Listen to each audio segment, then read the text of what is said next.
sudah mau kritik-kritik nih pemerintahan Jokowi, makanya Bu Masinton ini dikerjain juga, tidak terpilih. Ya, walau lah itu kalau ini jaga. Tapi ini lagi nih Pak, ketika apa ya? Ketika beliau endorse Pak Ganjar pada saat itu, ya kan. Terus ini bisa dikonfirmasi juga nanti ke teman-teman di Prasi. Ketika endorse Ganjar, kan dulu endorse Ganjar kan, yang rambutnya putih, orangnya ada di sini, kan gitu kan. Kalau salah 2 kali lah itu, satu di Jawa Tengah kalau salah Magelang apa di mana tuh, kemudian satu di GBK kan.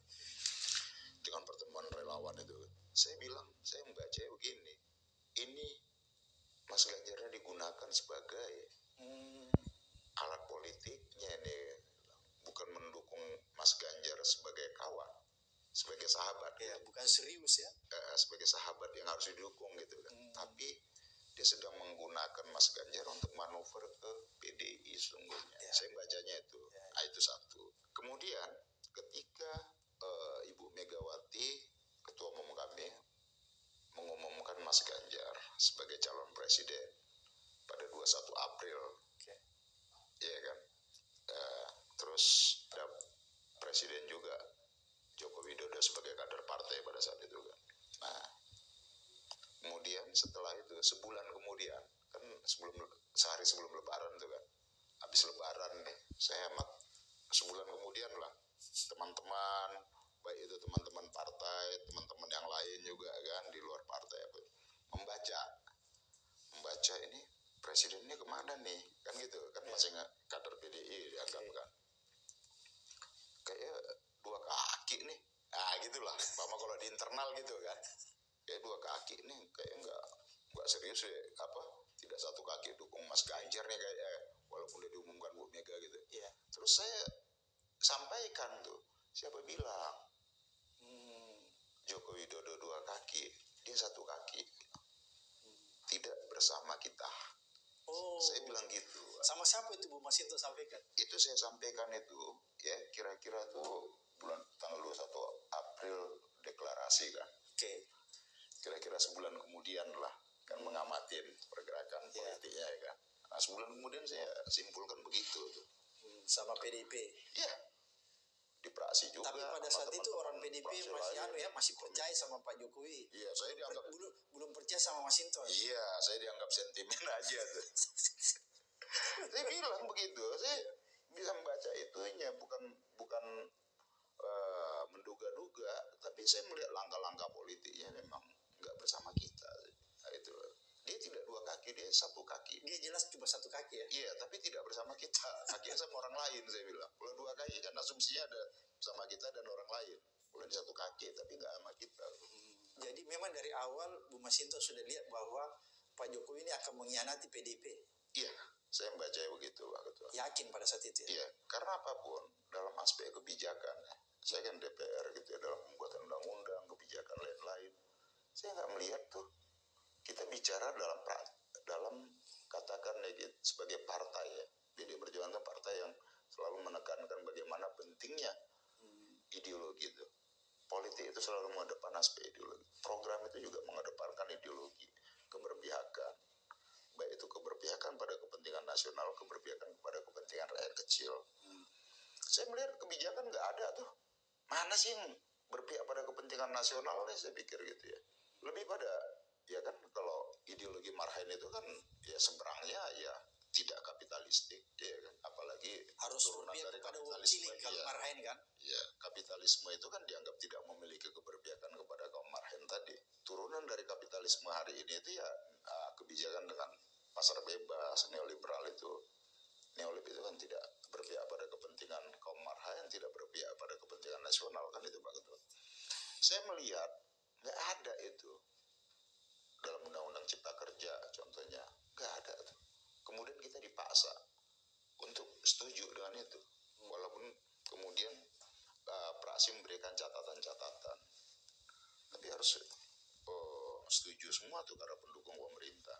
Nah itu yang ini juga sekaligus bahwa kita tidak boleh ke depan ini, kita tidak boleh lagi memberikan kepercayaan pada penguasa ya, bahwa presiden itu orang baik pada personnya. Nggak bisa lagi Pak Ketua.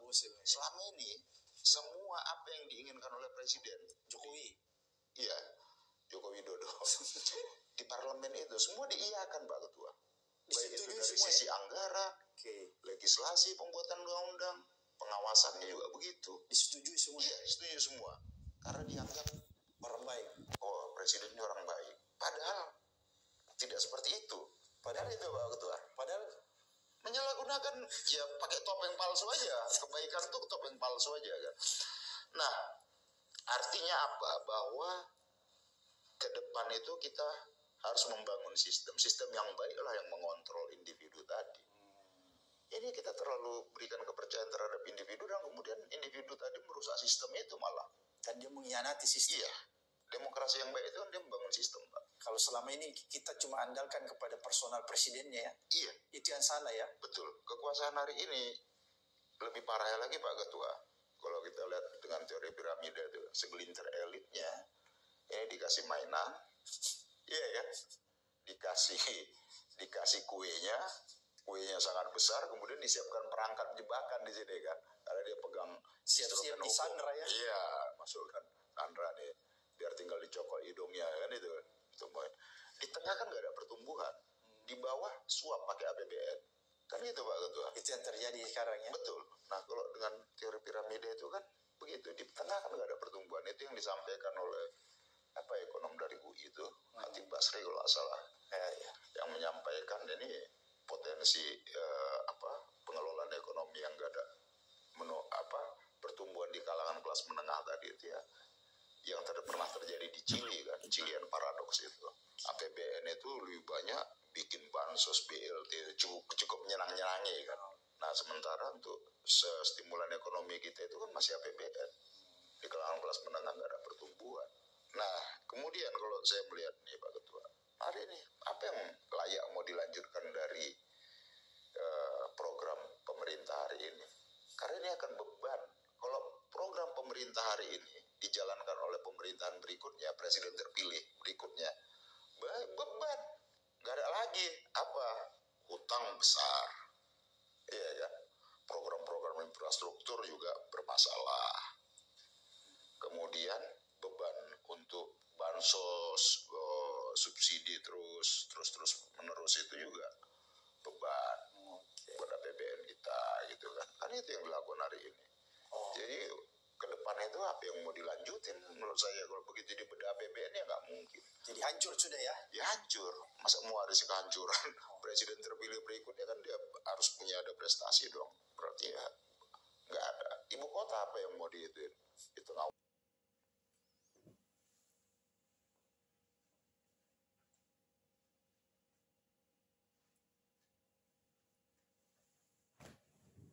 Saudara, selamat pagi. Hampir 10 menit kita berkontemplasi dengan cara saudara Masinton dengan Abraham Samad. Pak Abraham Samad selalu dikatakan ketua apalah begitu ya. Jadi menarik.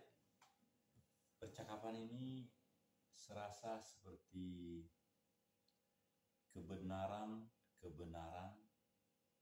yang lebih tinggi dari kebenaran yang dilihat oleh setiap pribadi saat ini, saudara. Cuplikan ini hanya 10 menit. Tapi acara itu acara yang sangat bagus, ditata di tempatnya Pak Ketua, Pak Abraham Samad, secara baik. Kami kira itu dilaksanakan di Jakarta. Dan memang subscribernya menjadi sangat melimpah, apalagi kapasitas seorang saudara Abraham Samad. Saudara, kami menyampaikan sesuai dengan fungsi kami sebagai the expertise of the national residents in national level and also di daerah-daerah. Jadi kami sungguh-sungguh ada di tempat-tempat itu, di spot-spot itu. Dari tanggal 15 Februari sampai dengan 2 bulan, kami ada di posko 2 dan 3. Dan baru beberapa hari ini ada di posko 1. Di seluruh Indonesia, posko-posko yang kami miliki selalu bersuara, baik ketika kami mengunjungi dan juga ketika kami tidak ada di sana. Selalu komunikasi sangat menjadi dominan. Saudara, yang pertama adalah rasa syukur kepada hadirat Tuhan, pendampingan Tuhan, karena bangsa kita, bangsa yang menjadi sangat suri tauladan bagi seluruh dunia. Pemilu yang sangat bernas dengan segala keberhasilan dan juga kemauan dari setiap pihak-pihak untuk sampai dengan kesetiaan di pertengahan, setia dan mission accomplished pada sampai dengan akhir, sampai dengan diberitakan hasil majelis konstitusi yang terakhir nanti, dan ketaatan terhadap hasil itu. Kalau kita melihat pada waktu lalu, ada sikap merangkul dari pemenang yang pertemuan di kereta api bawah tanah, nasi goreng, dengan Ibu Mega dan seterusnya. Saudara,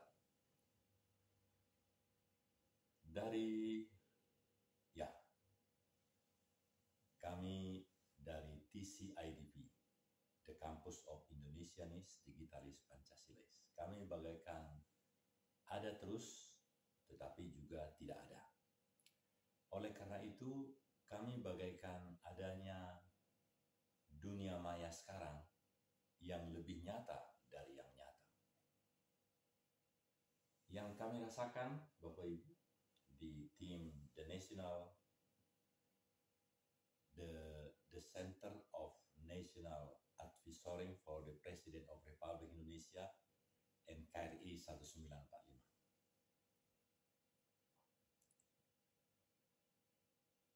Kami sangat percaya bahwa tuntunan pendampingan Tuhan dalam perjalanan kita menantikan hasil majelis Mahkamah Konstitusi itu akan sungguh dalam tuntunan tangan Tuhan. Di jalanan seperti apa yang dikatakan oleh Masinton Pasaribu dengan diskusinya dengan Abraham Samad, itu juga kita perlu rasakan sebagai suatu fungsi yang aktif dari setiap lapisan-lapisan. Seorang Masinton yang dalam 2 periode ini benar-benar memberikan peran kontributif feeling Indonesiawannya, dan kini sudah terlihat jelas dia ada di status yang mana. Kalau boleh kami analisis dari segi ketahanan nasional, seorang pribadi Masinton sekarang adalah pada posisi rejection feeling.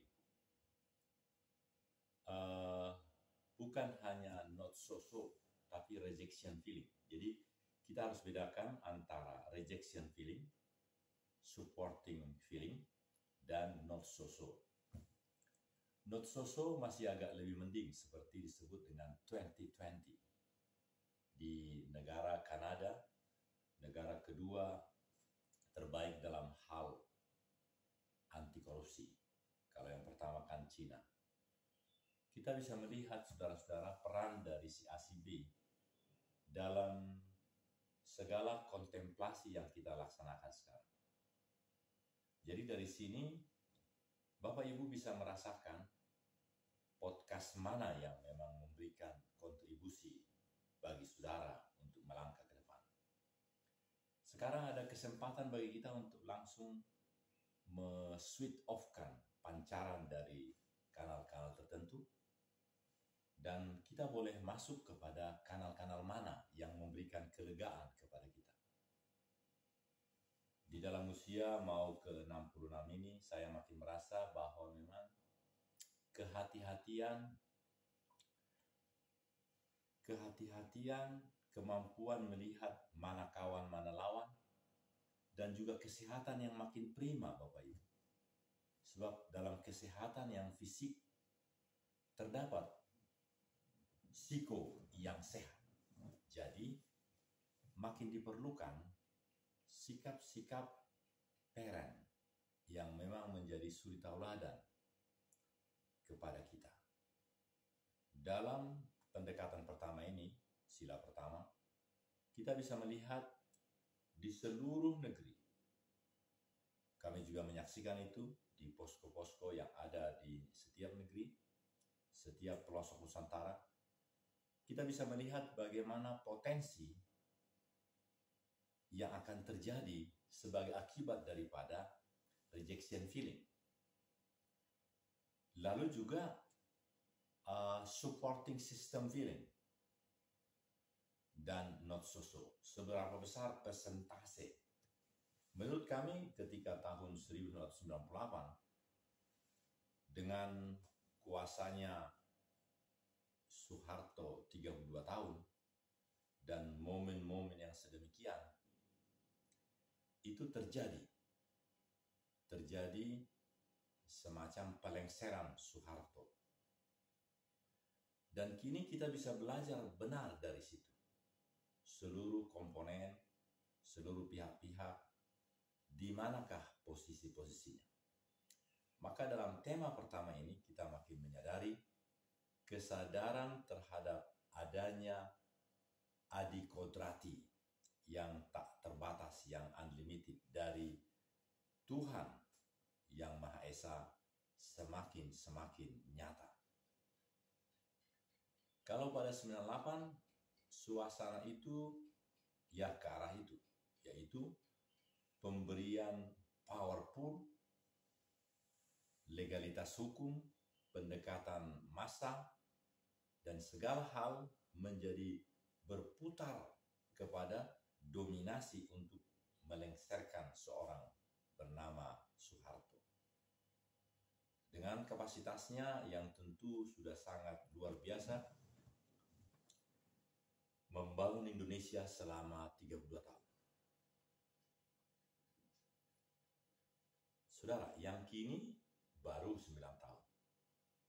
Tetapi menurut kami kelahiran 58, jadi kalau dibilang angkatan, ya angkatan tahun 66 yang mulai masih kecil, makin merasakan bagaimana tuntunan Tuhan yang makin nyata di dalam hidup dan penghidupan bangsa ini, Bapak Ibu. Jadi berbahagialah kita karena kita makin menyadari, makin merasakan nikmat berbangsa dan bernegara. Jadi ini kebalikan dari apa yang kita dengar barusan 10 menit. Tidak kami bermaksud hanya memenggal sedemikian rupa tanpa secara holistik, secara komprehensif memahami seorang diri Masinton Pasaribu. Apalagi Masinton Pasaribu adalah tulang kami, hula-hula kami. Dan Abraham Samad yang selalu disebut ketua. Saudara-saudara, kesimpulan dari poin pertama ini adalah Masinton Pasaribu dan Abraham Samad berupaya menyampaikan keindonesiawan sikap sistem contributing system approach supaya demokrasi dan reformasi yang sesungguhnya menjadi bagian untuk Indonesia maju, Indonesia emas, dokumen negara yang kami juga turut mengambil bagian menyiapkannya, kementerian lembaga yang turut serta di dalamnya. Jadi Indonesia Goal pada 2045 itu benar adanya. Apa yang diungkapkan oleh channel Abraham Samad Speak Up memang layak kita pertimbangkan, layak kita dengar. Karena kita memerlukan informasi-informasi yang langsung dari personnya. Kita paham betul selama 2 periode Masinton Pasaribu tulang saya, dia ada pada posisi apa? Perannya tentu agak lebih menonjol dari rekan-rekannya. Mungkin gaya bicara atau segala hal yang dia lakukan. Dan Abraham Samad juga kita melihat. Jadi ada jejak-jejak digital yang telah diberikan oleh setiap pribadi itu. Dan kalau sekarang dia menyatakan ABCD, sedangkan kita sudah paham ABC sampai Z, bahkan yang tidak diketahui publik pun kita tahu karena kita punya hubungan pribadi dengan orangnya, misalnya. Saudara, itu yang poin pertama. Dan kita akan masuk nanti poin kedua, sila kedua, ketiga, keempat, kelima, enam. Saya cek sebentar.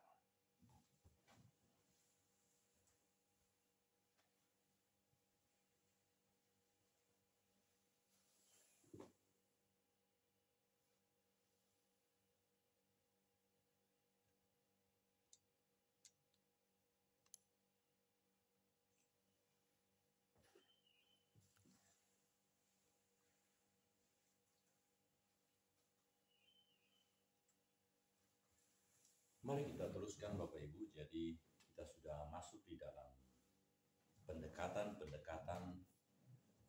mutiara pada sila pertama itu. Kesimpulan besar untuk sila pertama ini adalah bahwa dominasi adanya tuntunan Tuhan di dalam seluruh penghidupan, di dalam seluruh hidup, dinamika hidup penghidupan Negara Kesatuan Republik Indonesia semakin sangat menjadi penuntun, menjadi rejoicing, glorifying, exalting di dalam momen-momen hari-hari terakhir ini. Hari ini saudara, hari Jumat tanggal 18 April 2024, dan memang kami melihat tanggal 20 ketika pelaksanaan suatu momen yang luar biasa di negara kita yang disebut dengan wisata Rongkong di Sulawesi Barat, salah satu kabupaten kami di Kabupaten Luwu Utara, kabupaten yang semakin membangun. Bupatinya Ibu Indah, Ibu Bupati kami. Nah, jadi memang posko itu juga terutama yang akan menjadi kunjungan kami. Itu katakan posko yang keempat. Saudara, itu kami sudah cek ada fasilitas dari Batik Air siap Soekarno-Hatta International Airport langsung ke Luwu, Bandara Syukuran yaitu nama bandaranya. Kami harus cek apakah itu masih jauh dengan Luwu Utara, Taman Wisata Rongkong ini. Ya, jadi sedemikian saudara, betapa luar biasanya tuntunan Tuhan yang makin nyata, makin jelas di dalam penghidupan bangsa ini. Mari kita masuk ke yang kedua saudara. Yang kedua adalah betapa karakter kemanusiaan yang dimiliki oleh bangsa Indonesia semakin pesat maju. Kami masih ingat bagaimana pola-pola sikap, tanggapan, tutur kata yang disampaikan oleh rekan-rekan kita pada masa-masa katakan 30 tahun yang lalu. Jadi, saudaraku, kita boleh simpulkan saat ini bahwa manusia-manusia yang beradab, manusia-manusia yang berkemanusiaan, adil dan beradab, itulah memang yang makin terjadi saat ini. Kita banyak mendengar bagaimana pola-pola yang memang antipati terhadap kemajuan bangsa ini. Polanya kita bisa analisis, bahkan kita bisa memprediksi dia akan mengatakan apa. Dia terlalu bercokol dalam dirinya sesuatu yang tidak inline dengan kemajuan negeri ini. Berkali-kali kita mendengar penjelasan dari Ibu Sri Mulyani bagaimana posisi utang itu dalam kehidupan bangsa. Karena memang ahlinya Ibu Sri Mulyani, dia Menteri Keuangan. Dan dia dipanggil, diundang oleh Jokowi dari pekerjaannya di luar sana untuk membangun negeri ini. Jadi lebih percaya kepada Sri Mulyani atau tulang saya Masinton Pasaribu. Kemanusiaan yang bagaimana yang kita miliki, saudaraku? How is the beautiful, the characterized of Indonesian people? Our character building is Indonesia meningkat kembangkan pembangunan manusia seutuhnya dan perdamaian semesta. Indonesia strengthening integrated human resources development and peaceful for universe. Kita mempertanyakan betul, selama 2 periode tulang Masinton Pasaribu di DPR, tidakkah ini yang dibangun di sana? Sehingga ada keterpanggilan dari hampir 1.000 anggota DPR itu membangun suatu harmoni, membangun suatu kemanusiaan yang merasakan bahwa mereka terpilih di sana untuk menjadi berkat bagi 280 juta manusia di seluruh Indonesia dengan segala keanekaragamannya.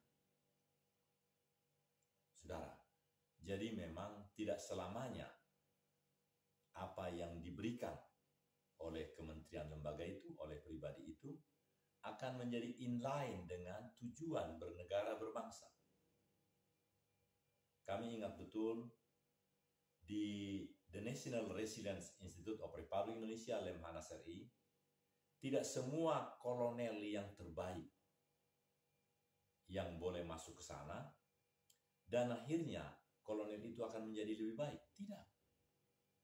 Justru banyak juga yang keluar dari Lemhanas itu yang bintang-bintang, yang tetap juga menjadi semacam kurang inline dengan kemajuan negeri.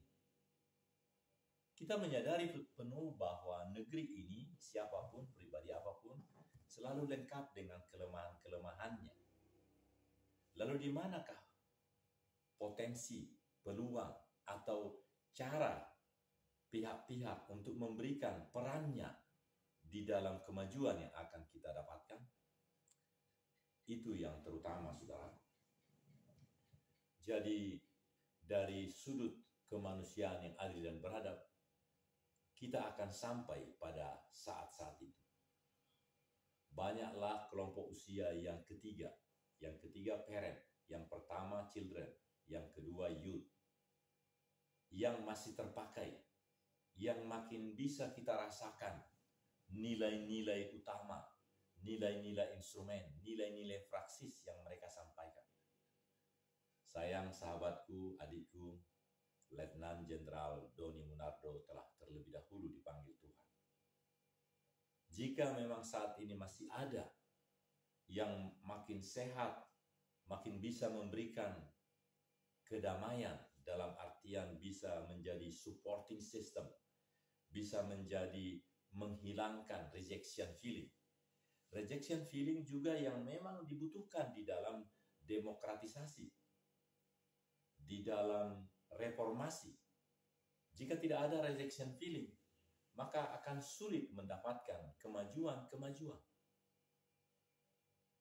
Dan bahkan Tuhan sendiri pun masih memberikan fasilitasnya bagi yang rejection feeling di dalam grup-grup kita, komunitas-komunitas kita. Tuhan tidak menjadikan semua karakter manusia, karakter yang in line with Him. Tuhan masih memberikan kesempatan untuk yang tidak in line itu tetap berkoar-koar di sana. Sebagaimana kami katakan, ada kebenaran dalam diri kita, maka bersamaan dengan itu ada kebenaran lain di sana yang Tuhan pun masih memberikan dalam kurikulumnya untuk membenahi kita. Kitalah yang sedemikian rupa menjadi pribadi-pribadi yang militan, yang mau dan mampu memilih satu pilihan, memeliharanya, memperjuangkannya, dan mengakhirinya dengan sukses, bahkan bisa memberikan orang-orang yang akan meneruskan kebijakan dan kebijaksanaan itu. Saudara, pagi ini di hari Jumat tanggal 18 ini kami juga menegaskan yang ketiga, bahwa ingat saudara, sebagai personil yang taat kepada TCIDP, The Campus of Indonesianist Digitalis Pancasilais, maka kami selalu di dalam tahapan itu, langkah-langkah itu. Dalam hadirnya dunia yang lebih baik, maka sesungguhnya Indonesia berperan sangat utama. Kami merasakan itu paling tidak 15 tahun terakhir ini. Ada semacam request dari si A si B, agak dikurangi kepopuleran Jokowi itu di luar negeri. Kami tidak sependapat. Kami bisa membuktikan, kami adalah Kabupaten Konservasi Tampolori. Kabupaten yang memang khusus akan menjadi terwujud bila apa yang selama ini telah dicanangkan dari sejak 40 tahun yang lalu, bahwa Indonesia menjadi paru-paru dunia. Kami adalah paru-paru dunia yang sangat menjadi sorotan saat ini. Apa itu? Bahwa di negeri kami, sebelah dari ibu kota Nusantara, di sana ada pusat teroris Indonesia. Minta maaf. Kita masih dengar bagaimana 2 tahun lalu orang-orang Toraja yang datang membangun daerah itu justru mati korban. Dan sedemikian rupa Ibu Bupati kami, Ibu Dr. Ingrid Ingkiriwang. Ingrid, ya namanya indah betul, sama dengan orangnya cantik. Dr. Ingrid Bupati kami, Bupati Poso, telah sedemikian rupa bekerjasama dengan DPRD untuk menghibur, mengentertain, mensejahterakan masyarakat. Kalau ada kematian seperti itu, ada bantuan yang pasti dari anggaran.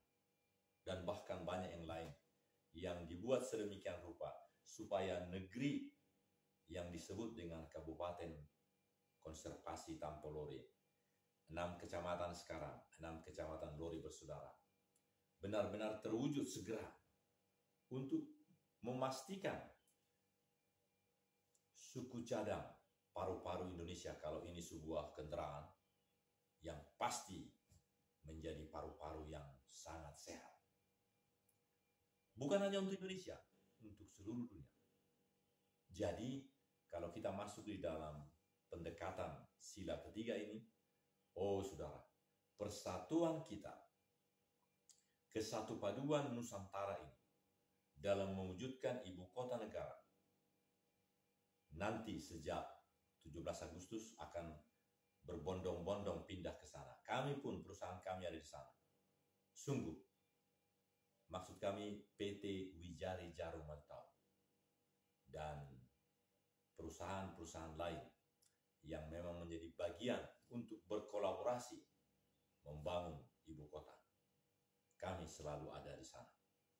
Saudara, jadi untuk konsentrasi yang ketiga ini adalah pastikanlah bahwa Indonesia yang bersatu padu, menjadi kokoh, menjadi kuat, dengan cara akan mengeliminir semua yang feeling rejection, tapi menghimpun yang Indonesia One, menghimpun kesatupaduan kekuatan kita, hilirisasi dan segala hal yang positif yang memang membangun perlahan tapi pasti. Kita benar-benar bisa menikmati kereta api cepat, bus dari Jakarta ke Bandung. Itu melambangkan bagaimana kemajuan yang dilirik oleh semua bangsa-bangsa. Bukankah keindahan alam Indonesia ini menjadi idola bagi semua pihak? Bahkan kita pun, kami dari The National Pusat Advisory for the President, kami rindu untuk hadir di Hong Kong, Indonesia. Tahukah saudara Hong Kong, Indonesia? Kami pernah ke Hong Kong, tapi di Indonesia ada Hong Kong, namanya Rongkong. Jadi Rongkong adalah pusat wisata yang menjadi diunggulkan, katakan super prioritas dari Kabupaten Luwu Utara. Ibu Indah, Bupati kami, telah menyampaikan itu di channel ini. Mari datang tanggal 20 sampai 22, pelaksanaan daripada Festival Wisata Kabupaten kami. Kata Ibu Bupati, jadi kita berbondong-bondong ke sana. Karena itu memberikan masukan, tabungan, supaya Indonesia maju, Indonesia emas itu, dan dunia akan melihat. Hanya dengan itulah keadaan aman, ada kunjungan, ada kita memberikan segala pelayanan yang lebih, bahkan memberikan LP2, LP Sibun P2. Apa itu? Layanan ciptakan video YouTube Nusantara Paripurna Profesional Bebas Bayar. Artinya apa? Bisakah negara-negara yang akan maju memberikan pelayanan yang profesional, yang baik, yang tidak cacat, yang sempurna, yang makin diperbaiki, tetapi gratis? Bisa. Di mana-mana tempat kami lihat seperti kemarin, di suatu tempat yang umum malah ditulis, ini bukan untuk cuci tangan. Tapi di sebelahnya juga nggak tertulis, dapat diminum, nggak tertulis. Jadi memang diperlukan suatu pemahaman yang dalam, dan kemudian kita bisa melakukan yang lebih baik. Kalau di luar negeri kan drinkable untuk pelayanan gratis itu. Tapi ini kok malah seperti itu. Jadi ada semacam disfungsi dalam pemakaian kata. Kenapa tidak ditulis silahkan minum? Ini LP Sibun P2 misalnya gitu. Nah, saudara, dalam hal yang ketiga ini, kita bahagia karena ada informasi yang akurat dari Masinton Pasaribu dan Abraham Samad, dan dari kami juga pada waktunya nanti narasumber yang memang bisa memperkokoh, mengisi relung-relung kehidupan kita, haruslah kami angkat di channel ini. Yang keempat, Bapak Ibu, kalau kita merasakan perkembangan dari musyawarah untuk mufakat itu luar biasa. Telah terjadi angka, kami sebagai pimpinan kampus yang memang sampai sekarang juga belum diberhentikan, kami bisa memberikan A+++. Kenapa? Contoh, untuk memperoleh SKTM, surat keterangan tanda melapor bagi kelompok-kelompok di daerah, supaya nanti dia menjadi bagian dari suatu sistem yang baik, itu begitu mudah. Artinya apa? Seorang yang disebut dengan pembimas Islam, pembimas Kristen, pembimas Katolik, dan pembimas yang lain, itu adalah orang-orang yang qualified, yang profesional. Begitu sangat terhormatnya setiap person yang datang dari Jakarta untuk meresmikan atau membangun tatanan di daerah. Karena negara kita adalah negara kesatuan. Jadi kalau sebuah komunitas ada di Jakarta, dia juga harus ada di daerah. Ya sama seperti pemilu itu. Partai-partai yang tidak sekian di daerah tidak bisa. Saudara-saudara, mari kita makin memiliki musyawarah mufakat yang memang keren. Keluarga-keluarga haruslah makin memiliki musyawarah yang menjadi terbina dalam internal mereka. Internal itulah, jadi inklusivisme dalam komunitas itulah yang begitu kental dan harmoni, intimasi kepada Tuhannya. Itulah nanti akan mengeluarkan atau berdampak outcome-nya menjadi apa? Menjadi eksklusivitas di dalam kehidupan berbangsa dan bernegara. Kami ingat betul bagaimana 3 orang itu, Daniel, Abednego, siapa itu, ketika mereka dimasukkan, dihukum oleh hukum formal, harus dibakar, dan ternyata Tuhannya pun melindungi dia. Raja itu malah mengatakan, hai seluruh wargaku. Raja siapa yang ngomong itu? Ternyata semuanya itu salah. Yang benar adalah Tuhannya Daniel itu. Buka kitab Daniel. Artinya apa? Kita cukup melakukan tugas kita, bermusyawarah dengan baik. Tidak bisa musyawarah muka dengan muka, musyawarah online. Mari kita manfaatkan itu. HP yang sedemikian ini sungguh luar biasa. Dia ternyata hanya 3-4% kita pakai. Dia bisa dipakai secara sangat luar biasa. Rumah doa segala bangsa membuktikan itu di Jalan Panembakan Utara 71 Cimahi di dekat sini. Akan banyaklah nanti rumah-rumah doa yang memang menjadi sangat penting di dalam membangun negeri. Dan yang terakhir saudaraku adalah di manakah kesejahteraan sosial bagi seluruh rakyat Indonesia? Sesungguhnya kesejahteraan yang dimiliki oleh dunia ini bahkan itu akan dipenuhi oleh nilai-nilai yang kita pegang di sini. Nilai yang kita pegang di sini kan adalah nilai utama, nilai instrumen, nilai praksis. Kalau kita berdinamika, berkehidupan dengan pola itu, maka sungguh-sungguh kesejahteraan bagi semua orang akan tercapai. Kami boleh merasakan itu. Begitu banyak tekanan dalam kehidupan. Contoh, kami telah hampir 3 tahun tidak mendapat gaji pensiun. Tapi kali ini akan dapat. Kenapa? Karena Tuhan selalu menolong setiap hamba-hambanya. Meskipun dia ada pada posisi tidak mendapatkan kesejahteraan sosial atau keadilan sosial. Pada waktu Tuhan, pada waktu sesuai dengan ikhtiar, usaha, dan segala hal yang dilakukan oleh pribadi itu akan terjadi. Karena itu kami berdoa untuk Ibu Mira. Mira adalah petugas pejabat di Asabri di Palu, di mana kami tinggal, yang akan segera mencairkan semua gaji-gaji kami itu, dan jumlahnya sangat lumayan, hampir 100 juta rupiah. Saudara, milikilah sikap-sikap sesuai dengan nilai-nilai utama, nilai instrumen, nilai praksis dari segala hal yang kita bahas tadi. Meskipun hanya 10 menit percakapan antara tulang saya, Mas Hinton Pasaribu, dan Speak Up, dan kita agak panjang. Memang harus lebih panjang lah. Kemauan kita untuk ada pada posisi feeling reception, feeling penerimaan, feeling Indonesiawan, daripada feeling yang rejection, yang menolak, yang membangkang.